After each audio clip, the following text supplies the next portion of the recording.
dificilmente a gente vai achar milhares de excelentes negócios a bons preços na bolsa. O que a gente diz muito sobre diversificação, né, é que as pessoas tendem a adicionar uma complexidade, ou, por exemplo, tem lá para investir R$200 e dividem lá em 10 ações. Eu, particularmente, acho que a pessoa dessa maneira não chega a lugar nenhum.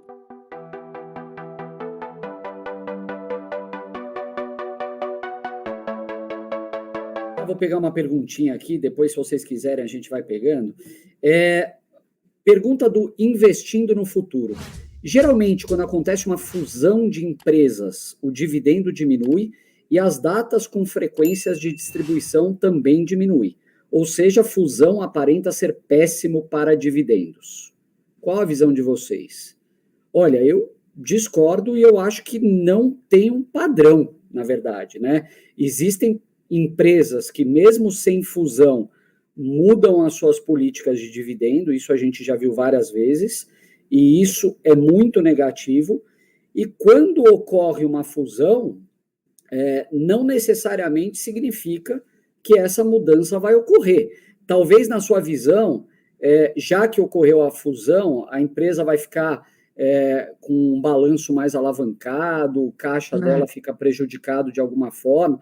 Mas, de novo, não tem regra, né? Muitas fusões acontecem, inclusive, eu não sei o teu nome, por isso que eu não estou falando, mas muitas fusões acontecem com troca de ações, né? E isso acaba não afetando em nada a capacidade de pagamento das empresas. Então, de novo, não tem um padrão, assim como muitas coisas e muitos eventos societários na Bolsa não trazem um padrão positivo ou negativo.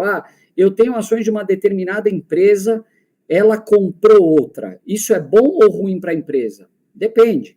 Eu tenho ações de outra empresa que ela foi comprada por alguém. Isso é bom ou ruim? Depende de um monte de fatores, do preço que vai ser pago na OPA, quem que é o novo controlador, enfim. Então, não tem essa receitinha de bolo para dizer se é bom ou ruim, tá bom? Fabião, pega uma aí.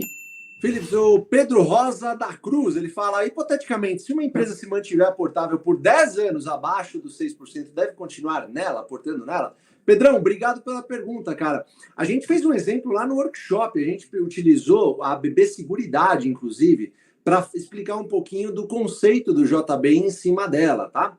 Olha, Pedro, sendo bem sincero, não existe um único setor que você possa comprar ações e nem um único setor que vai ter alguma empresa nesses parâmetros. Você tem mais setores na Bolsa de Valores que você pode fazer isso. Hipoteticamente falando, você pode, se você quiser se manter aportando nessa empresa por vários anos, você pode fazer isso. Inclusive, a gente fez o exemplo na BB Seguridade, né? No workshop. Quem não viu, vai lá ver. Vai ver aqui no canal da Ações Garante Futuro, está lá disponível por tempo limitado, tá? Mas lá no JBI, dentro do Jeito Barsi de investir, a gente fez uma jornada onde você compraria sempre a melhor oportunidade do momento, tá? E isso acabava fazendo com que você diversificasse a carteira, porque a melhor oportunidade do momento não necessariamente se constituía em uma só empresa. Então, você tem uma empresa, por exemplo, vamos lá, você tem uma empresa que está pagando 10% de dividendos, só que o tempo vai passando, ela vai subindo, o valor do dividendo, de repente, vai se mantendo constante, ela está 6% de dividendo, e você tem uma outra empresa, num outro setor, que caiu bastante, mas os resultados continuam sólidos, e ela está, sei lá, em 10% de dividendos, dentro do BEST. Vai lá e compra ela. Não faz sentido você ficar comprando a mesma empresa por longos e longos anos, se existem outras oportunidades na Bolsa de Valores. E é isso que a gente ensina no Jeito Barsi de investir. Se no exemplo do workshop a gente focou em apenas uma empresa para você ver detalhadamente como é que funciona o processo, dentro do JBI a gente navegou entre várias oportunidades, detalhe, hein? Baseado em exemplos reais de mercado, nos piores cenários que o Brasil já viveu, e a gente fala lá do impeachment, né, na parte de 2016. Então foi um cenário, talvez, né, pessoal, muito mais nebuloso do que a gente está vivendo, ou talvez parecido, não sabemos. Mas, enfim, foi um cenário turbulento. Se bem que o Brasil vive em cenários turbulentos também. Mas, enfim, Pedro, respondendo a sua pergunta, não é necessário que você faça isso, mas você pode fazer, tá? Depende também do nível do seu conhecimento em relação a essa determinada empresa, tá bom? E da meta, né, Fabião? Depende da meta também. Eu me recordo que, assim, em determinados períodos, pessoal, é normal que a bolsa ande de lado. ali naquele período 2014, 2015, né, quando tudo parecia já estar meio precificado, já não tinha muito para onde ir, né, já estava bem no fundo, a bolsa andou de lado, sei lá, uns 2, 3 anos, e muito provavelmente, eu não me recordo agora, mas provavelmente eu comprei os mesmos papéis. Há não muito tempo também, fiquei 2 anos comprando BB Seguridade, então é normal que a gente passe alguns períodos comprando os mesmos papéis, porque é uma oportunidade de você alcançar a sua meta mais rápido, né? Agora, nada impede que você olhe para outros ativos, caso você veja também que estejam a bons preços, enfim, que caibam, obviamente, na sua capacidade de aporte, né?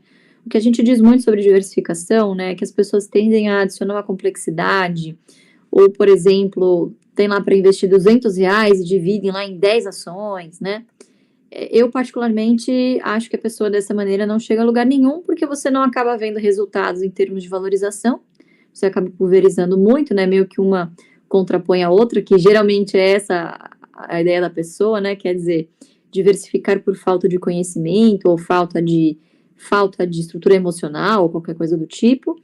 E também não vai ver resultado em termos de dividendo, porque dificilmente vai sair do centavo, né? Lembrando que o dividendo é pago em função da quantidade de ações possuídas. Então, usando o exemplo da minha experiência, né, como o meu pai começou para mim, foram 3 anos só comprando um Tropar. E aí, quando o dividendo já estava um pouquinho mais robusto, fui comprando uma Itaúsa, fui comprando uma Taesa, fui diversificando aos pouquinhos. Hoje eu tenho 16 papéis na carteira. Claro, entre vai e vens, né, não foi linear, já me livrei de muita porcaria, todos nós já cometemos muitos erros também, e querendo enxugar esse número cada vez mais, né, porque acho que quanto mais maturidade a gente ganha na bolsa, pessoal, a gente começa a perceber que, de fato, o que nós consideramos bons negócios são poucos, né, então, dificilmente a gente vai achar milhares de excelentes negócios a bons preços na bolsa, né, então é sempre aquelas cartas marcadas que vocês veem por aqui. E a verdade é que bolsa não é emoção, né? Bolsa é justamente isso, é chato mesmo, ele é óbvio, né? Então, se estiver ficando chato, se estiver ficando óbvio para você, parabéns, você está no caminho certo aí. É aquela velha história, né? A quantidade de diversificação, ou nível de diversificação, ele é correlacionado negativamente com a sua confiança, com o seu grau de confiança. Então, quanto mais você confia, menos você vai diversificar. Se eu gosto de uma determinada empresa e não gosto tanto de outras, por que eu vou comprar na mesma proporção? Eu vou pegar um valor e vou dividir exatamente na mesma proporção entre várias. Você tem que comprar aquilo que você conhece, que você confia, aquilo que se cair você vai ter a coragem de aportar mais e aumentar a sua posição, e não simplesmente ter um pouquinho de tudo, porque eu acho que quem tem um pouco de tudo e muito de nada, você acaba tendo praticamente um ETF. Então é mais fácil você estar num fundo de índice do que ficar fazendo esse stock picking, mas para selecionar 30 ações na carteira, exatamente. Perfeito. É isso, muchachos. É isso.